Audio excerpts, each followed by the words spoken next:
Good evening and welcome to After Hours. Joining us this evening is one of the owners of what's called Jeff's Residence at Salisbury Drive. Is it called Salisbury Drive? Yeah. James Evans, welcome to the show. Thank you. So, what is the history of the Jeff's Residence and why is it called Jeff's Residence?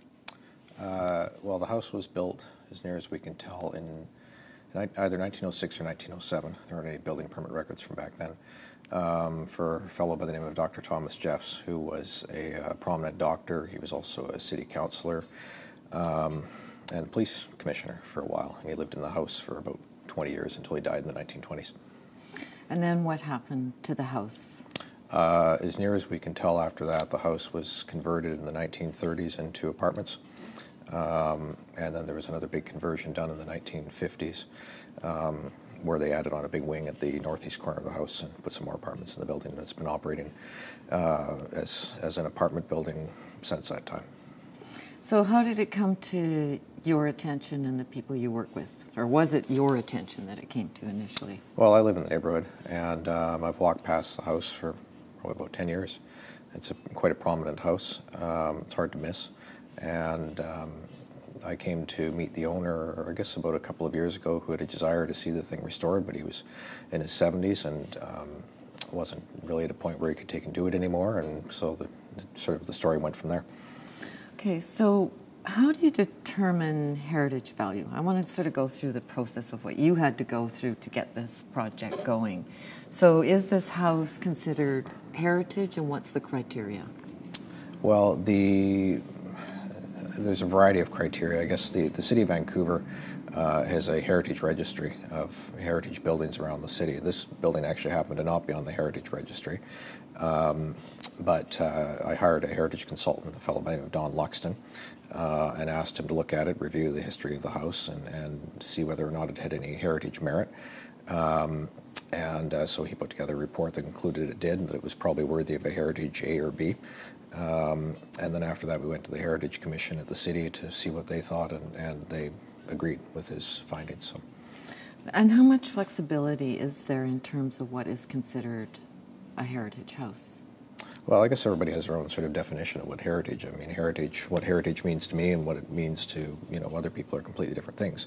So, generally speaking, prominent turn-of-the-century homes that have, some sort of a story or architectural features or a whole series of criteria behind them can be deemed heritage. But, increasingly a lot of people are now taking Vancouver specials and customizing and tuning them up. And, who knows, our definition of heritage today will probably be quite different than it is tomorrow. What are some of the criteria for the city? Does it have to be a certain time period? Is it a certain look?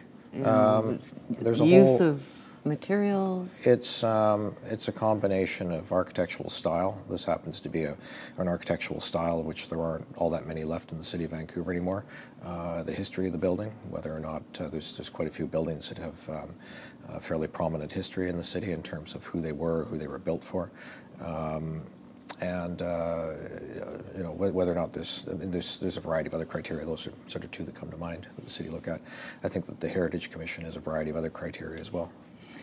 So when I forget his name, Mr. Luxon? Yes.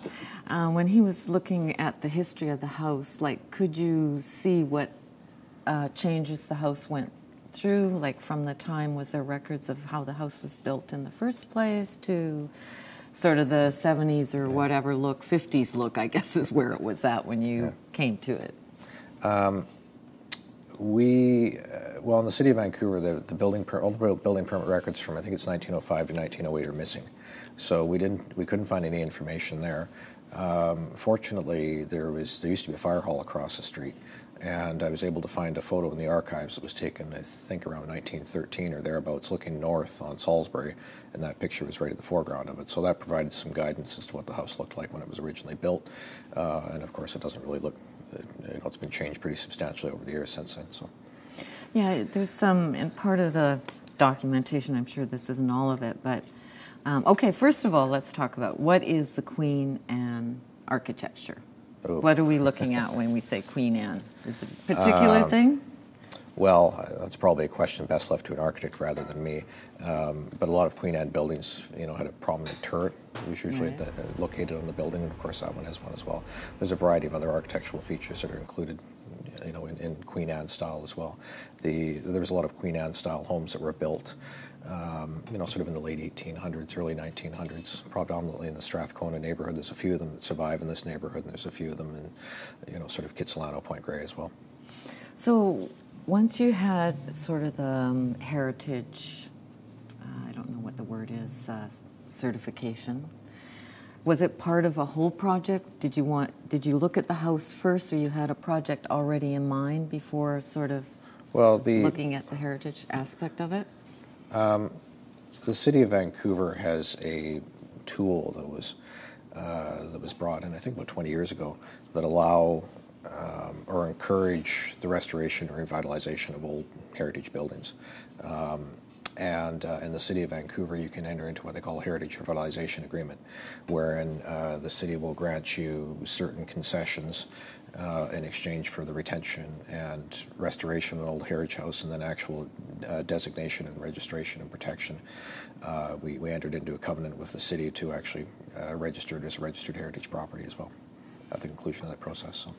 So it had it was a huge house, and it also had a property that probably wasn't standard. How big of a property did it have with it? Well, it sat on 6 city lots, and it was when the Grandview neighborhood in which this house is situated was originally opened up. It was when was it? I think they brought the streetcar through in the early 1900s. So it was originally sort of positioned as, as a high-end neighborhood, and there were a lot of old mansions like this that were built on multiple city lots. It was sort of Vancouver's Shaughnessy before Shaughnessy got built. Oh, that's interesting. Yeah, and a lot of Salisbury sort of happens to be right at the crest of the hill. So there's actually a number of buildings similar to this one that were built along there to take advantage of the views to the west down to downtown Vancouver as well as to the north. And then, of course, in the Shaughnessy got built, and then a lot of that sort of activity moved over to there. So, yeah, this house sat on, as near as we can tell, I think about 6 city lots when it was built. So it was set back quite far from the street. And there's actually, in the old photo, you can see a number of homes along the same side of the street that were sort of similarly set back from the street to take advantage of the views on large lots back in the 1900s. So I went to see the house, and the project has progressed more than I thought. I thought the house had just been moved, but you've started building the other buildings. So why the decision to, I'm always amazed, that you can move a house, and then it's sitting up on these blocks. Yep. It's a scary thing to me. But why did you flatten the property? Sort of talk about the process of moving it, and why did you move it from the back to the front? Why not keep it sort of in the back, and talk a bit about that? Well, we came up with, as part of our approvals process at the city, we came up with a comprehensive plan for the entire property, and the house was situated pretty much in the center of the property. Oh, okay. So in order to... I was assuming the back, actually. Yeah, no, it was actually sort of sitting right in the middle of it. So in order to take and effectively utilize the property, and then to put in all the things that we need nowadays, which weren't considerations back then, like parking and the like, we had to move the house. So we moved it, I think, about 25 feet, sort of closer to the corner of the site, and then we're building some infill townhomes around the rest of the property.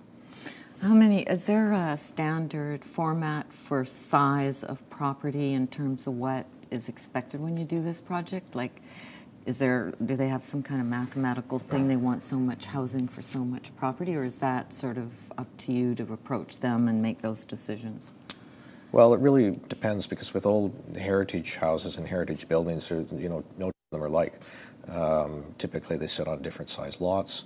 There'll be different types of buildings. They may be in different areas with different uses, be they either industrial or residential or commercial.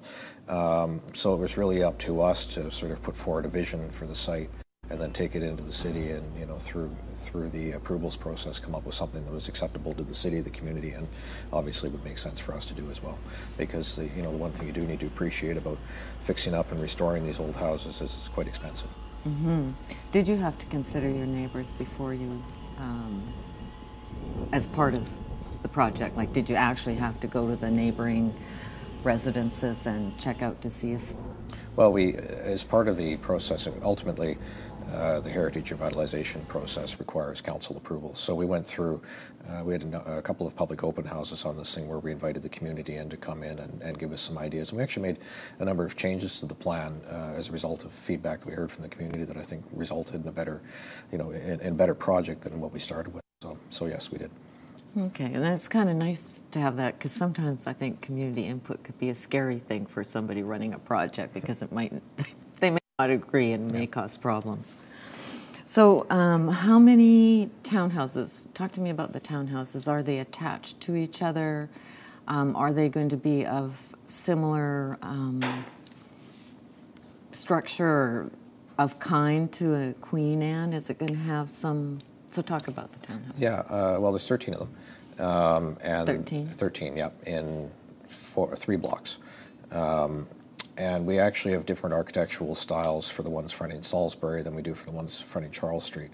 Because what we were trying to do was mimic the architecture on each of those 2 different streets, because it's quite different.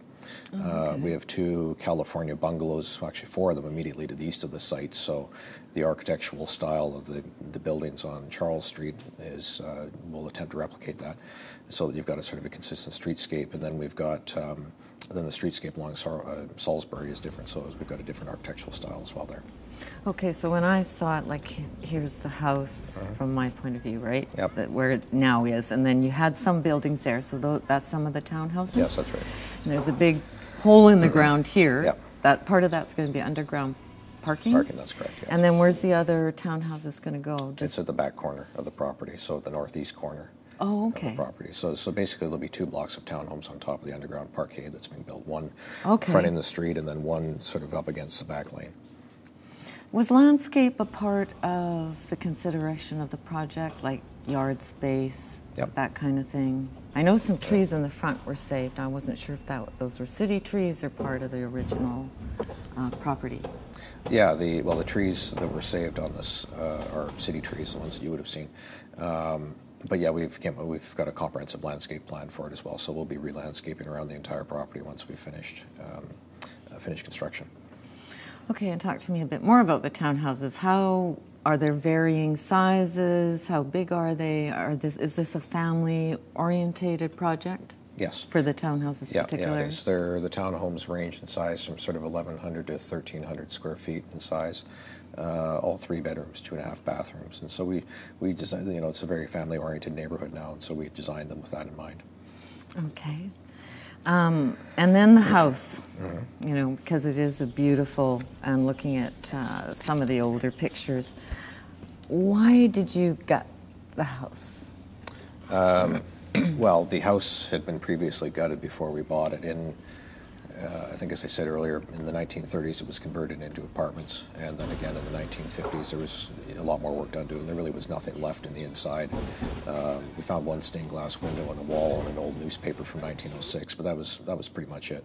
Everything else had been modernized to the standards, I guess, that we had in the 1950s. So we had lots of avocado stoves and pink bathtubs, but there was really none of the wood or sliding doors. Or it all been pulled out. So that's why we gutted it. There really wasn't anything there that we could save. And furthermore, a lot of the additions that were done when they converted the things into apartments weren't very well done. So we had cases of bearing walls that had actually been cut down, and foundations that had been chipped out, and we really needed to. There were a couple of spots, particularly under the deck, where the house was kind of in danger of falling in on itself. So we needed to really do a comprehensive, gut and redo of the house.